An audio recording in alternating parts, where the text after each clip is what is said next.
Hi, and welcome to Best in Tesla. So the tide is truly shifting. Tesla has gone from the most shortest stock in 2024 to the top 20 list of most held stock in 2024.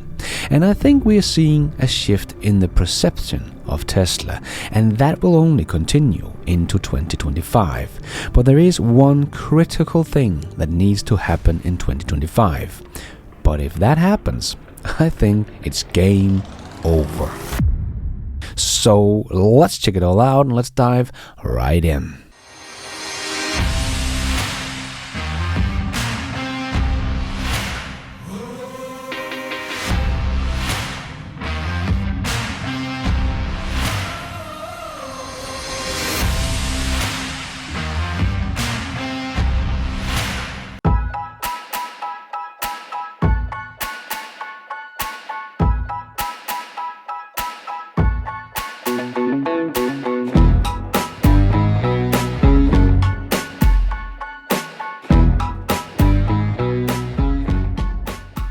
So Tesla's shift from being the most shortest stock to entering the top 20 most held equity positions by hedge funds within 6 months highlights a significant change in investors' sentiment, reflecting a broader acceptance and confidence in Tesla's market position and future potential.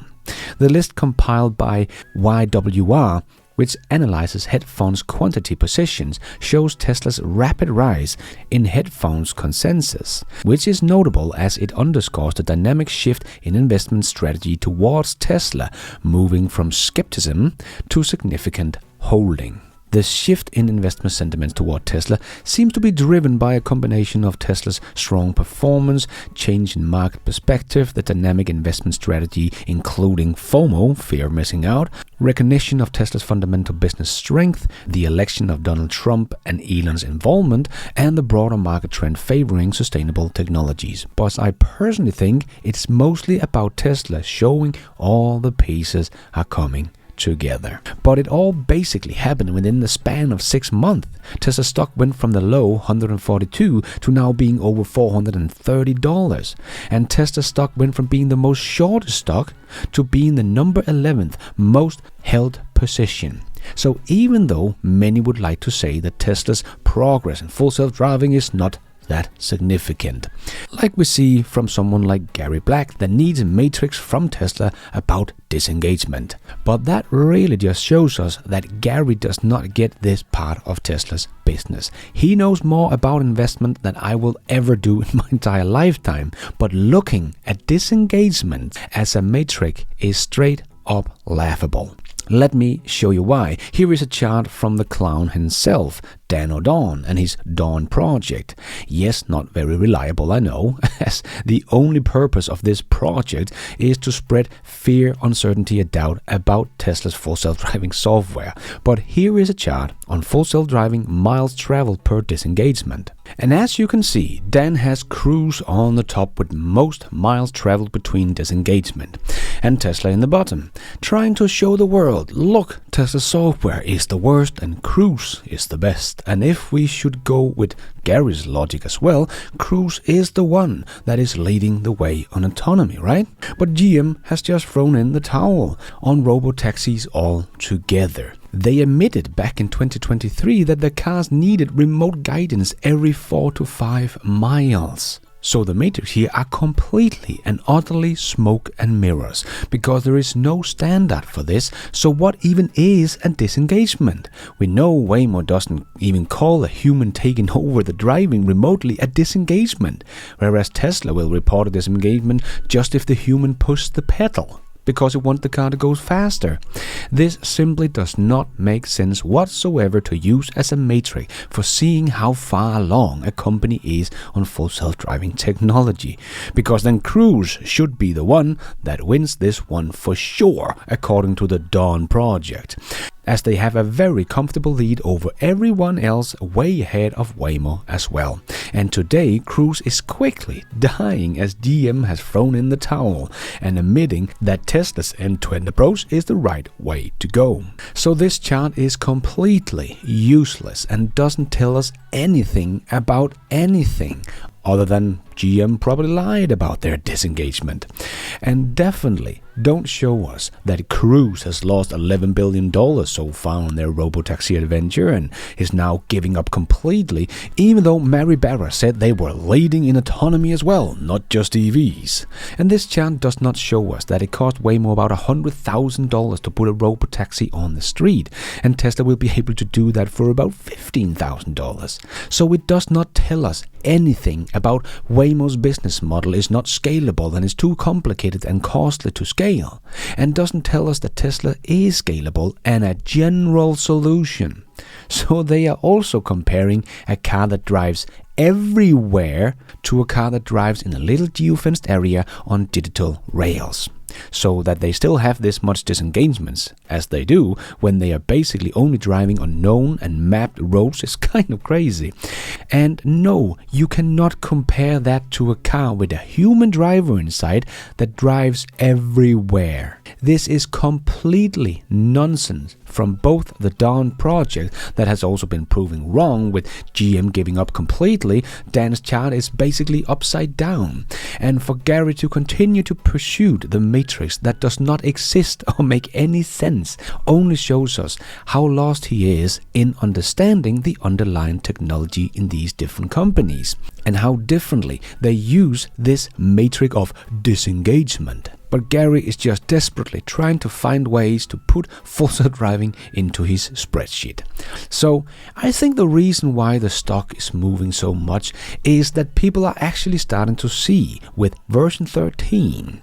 And yes, Gary is also talking about version 12.5, which also does not make sense, as that is looking in the past trying to get some guidance on what the future holds, but he's not watching the rate of improvement that is happening right now, where we can see that is actually accelerating in improvements. So looking back at something like 6-month-old data for a very little sample size is never going to get you any insight into what is going to happen in the future when he completely discards what is going on right now in front of us with version 13. And that has been the biggest improvement yet. But we have more and more institutional investors starting to test out version 13 and starting to get just how far ahead Tesla is. And no one else on this chart would be able to drive from San Francisco to LA, but Teslas can. You really need to test this out yourself and understand the progress of what we are seeing, combined with the amount of data that Tesla is getting from their fleet, combined with their compute power Tesla has. I think more and more investors are starting to get that part, that they can see with Tesla's data collection, computer power and rate of improvement, that this is really only a matter of time before Tesla will be able to do unsupervised full self-driving as Tesla is promising. And yes, that is not today. We are not saying that Tesla's full self-driving version 13 is driving flawlessly today, but it is the improvements we are getting so excited about, and that Tesla is now able to forecast what they will be able to do is what impresses us. Like everything they have basically said about full self-driving here in 2024 has basically come true, because that is something Elon and Tesla has been very bad at before. So we can clearly see the future when we look at these data points, but looking at disengagement is really not helping anyone. And I think many investors are starting to get that Tesla might actually be right this time around. In the first half of 2025, Tesla could get to unsupervised full self-driving. And they don't want to miss out on that jump the stock is going to do when that happens, because that is what all of Tesla is betting on, right? Like Elon has said, if you don't believe in full self-driving, don't own the stock. So when this suddenly goes from us that has been believing Tesla solving this for 5 years to Tesla solving it, turning it from belief to knowledge for everyone, because they can see Tesla's car suddenly starting to drive on its own unsupervised. That is going to show the world that, okay, the things we have been talking about for years with Tesla's valuation when Tesla get to robotaxis on the street is about to come true. Then everyone in the stock market is going to get FOMO, fear of missing out. And the stock is going to jump up, because then all the short sellers are going to abandon ship and everyone on Wall Street is going to want to buy Tesla stock. And as we now don't have to believe, now we know that Tesla will put robotaxis on the street for a fraction of the price of the competition. So even though Tesla might not put volume production of cybercabs on the street before 2026, people will be able to see that, okay, that will happen. It is no longer a question of if, but only a question of when. And now we will see not only Tesla's valuation jump up as everyone wants to get in on it, but now automakers are also going to flock to Tesla for licensing deals to not get left behind, because Tesla will suddenly, overnight, make every other car on the road obsolete.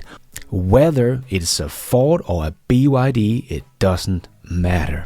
So the demand for Tesla's car will skyrocket while everyone else will fall. And as the old guys know, they will not be able to have anything like what Tesla can offer for many, many, many years, even though someone like Gary thinks that everyone will just magically be able to copy Tesla's real-world AI, data and compute power. This is simply not going to happen. So if they don't want to see their sales drop off a cliff over the next 5 years and bankrupt them even faster than just a swift to EVs, they will be lining up outside Tesla to get access to their software and hardware.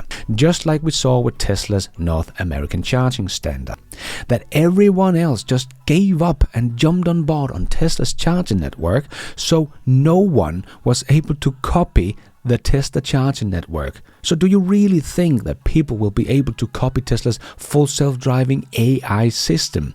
That is 1,000,000 times harder than just making a charging network that they couldn't even do. So I strongly disagree with the notion that everyone will just be able to copy what Tesla has been able to do. They can't. They don't have the fleet, the real-world data, and they don't have the compute power to handle all that data that is needed. But even getting access to Tesla software and hardware will not make them a copy of Tesla. As we have been talking about many times before, Tesla's manufacturing skills are what sets them apart from everyone else, even including the Chinese. And as Elon Musk has said before, that is what it all comes down to in the future. Eventually, everyone will have autonomous vehicles, because they can license it from Tesla, and eventually everyone will have electric cars, but not everyone will be good at manufacturing. So Ford might be able to license Tesla software and put it into their EVs, but as of now, Ford loses about $40,000 on every EV they sell, and the average selling price of their EVs is close to like $50,000, so the true cost of Ford for an EV is about $90,000.